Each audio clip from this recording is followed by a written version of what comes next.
নমস্কার বন্ধুরা, আপনারা সকলে কেমন আছেন? প্রিয়াঙ্কার কিচেনে আপনাদের সকলের অনেক অনেক স্বাগত।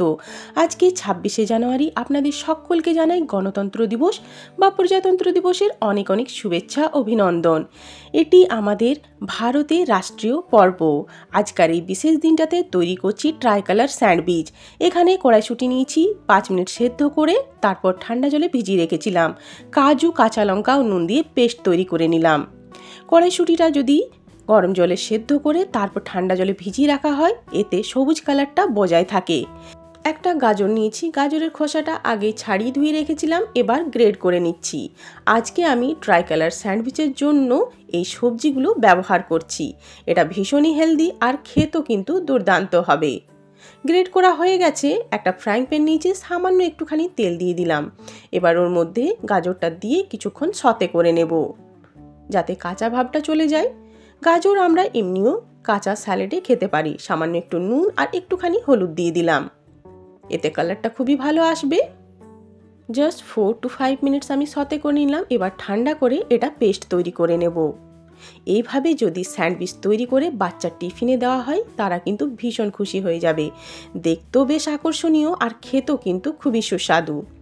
কয়েকটা গোলমরিচ দিয়ে দিলাম আর কয়েকটা কাজু দিয়ে এবার পেস্ট তৈরি করে নেব। পেস্ট তৈরি হয়ে গেছে। আমাদের জাতীয় পতাকার দুটি কালার আমি এখানে তৈরি করে ফেলেছি। আর এখানে প্লেন মিউনিস নিয়েছি সাদা কালারের জন্য। গাঢ় গেরুয়া দেশের শক্তি ও সাহসকে ইঙ্গিত করে, মধ্যে সাদা শান্তি ও সত্যকে নির্দেশ করে, শেষে সবুজ রং ভূমির উর্বরতা বৃদ্ধি এবং শুভতাকে দেখায়।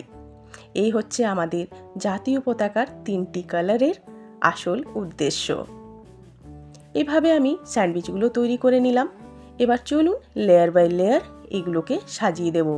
তার আগে এর মধ্যে আমি কিছুটা অরিগানো দিয়ে দিলাম, এতে স্যান্ডউইচটা খেতে আরও বেশি ভালো লাগবে।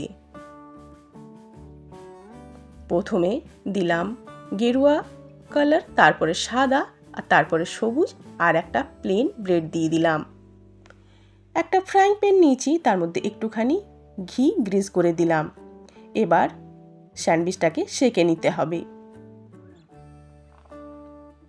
একটু ভালো করে সেঁকে নেব, বেশ স্যান্ডউইচের গায়ে একটু গ্রিল হয়ে যাবে। এতে স্যান্ডউইচটা খেতেও ভালো লাগবে আর দেখতেও ভালো লাগবে। স্যান্ডউইচ আমার তৈরি হয়ে গেছে। চলুন তাহলে এবার কেটে নেওয়া যাক।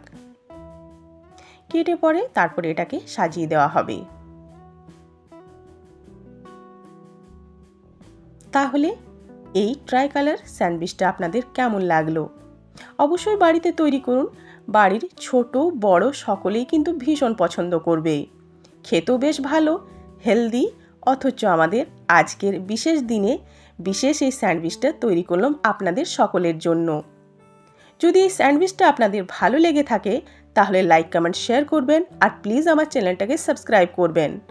আবার দেখা হবে আপনাদের সঙ্গে অন্য কোনো রান্নায়। ততক্ষণের জন্য অনেক অনেক ধন্যবাদ। ভালো থাকুন, সুস্থ থাকুন আর অবশ্যই সাবধানে থাকুন।